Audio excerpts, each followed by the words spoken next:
Have you ever felt like life is just unfair? That everyone is against you, that even sometimes it feels like God is attacking you?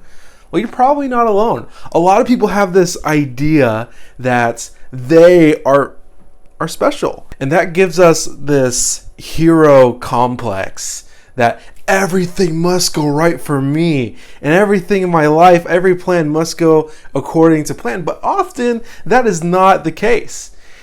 What do we do with that?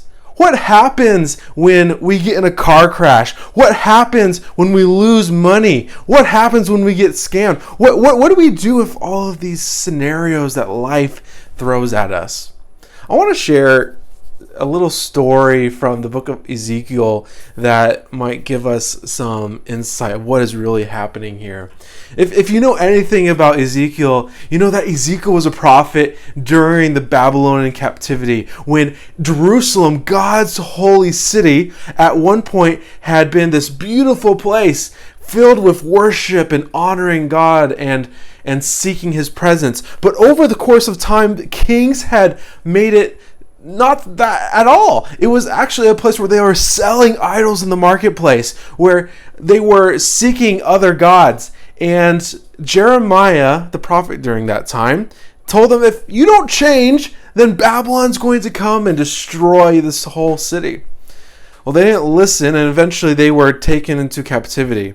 Well, while Jeremiah is in Jerusalem, and Daniel, the prophet Daniel, is in Babylon in the palace with King Nebuchadnezzar, there's a man named Ezekiel, and he is in the refugee camp outside of the city of Babylon. And one day he has a vision, and God sends him a vision, and he's taken in this vision, in this dream, to Jerusalem and to the temple itself. Oh, and overlooking the temple, he sees that the priests and the people are in the courtyard, and there they are worshiping all these different gods in the very courtyard where you would have the laver and the altar of sacrifice. They are worshiping statues and Marduk and all these other gods, and Ezekiel can't believe it.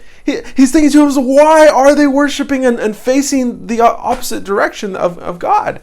And all of a sudden, in the middle of this vision, in the middle of this dream, he sees this weird thing start to rise up out of the temple. He sees that there is this man, and he's sitting on a throne, and below the throne there's these 4 living creatures, and they all have different faces, and it's not just like a lion that you would see on National Geographic. This lion's got 4 faces, and there's this other animal that has 3 faces, and it's just very, very, very strange, and they all have wings, and below them there's these spinning wheels, and you read this, what in the world is going on? We know that through Bible prophecy, this is actually God's presence. God is coming up out of the temple, and he's making his way east. Well, what's in the east? Where is God going? He's going to Babylon, where Ezekiel is and where Daniel is.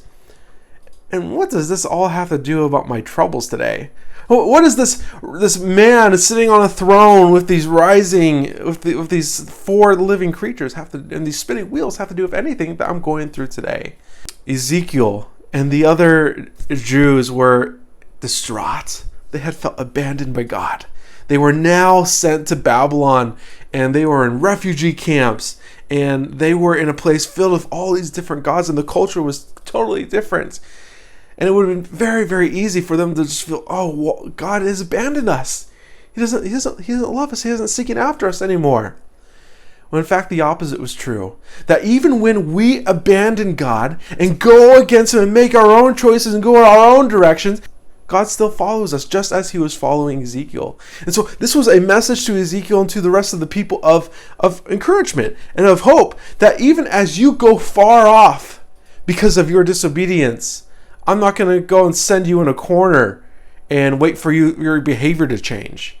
No, I'm going to go and join you in your direction, with the hope that one day, as you begin to realize what you have done and where you have gone, that you will come back to me.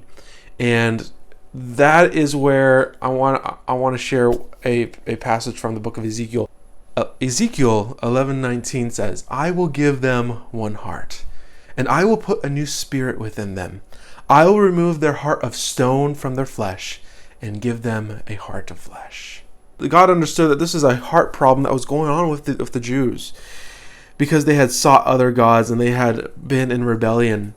And so he says that in order for you to receive peace and receive joy again and return back to Jerusalem, what actually needs to happen is a change of heart. And so I pray today that you too, wherever life takes you today, whatever journey you are on, that you too can receive a heart change, a heart renewal, and that you can receive, instead of a heart of stone, a heart of flesh. Have a wonderful day, and I hope that you are blessed.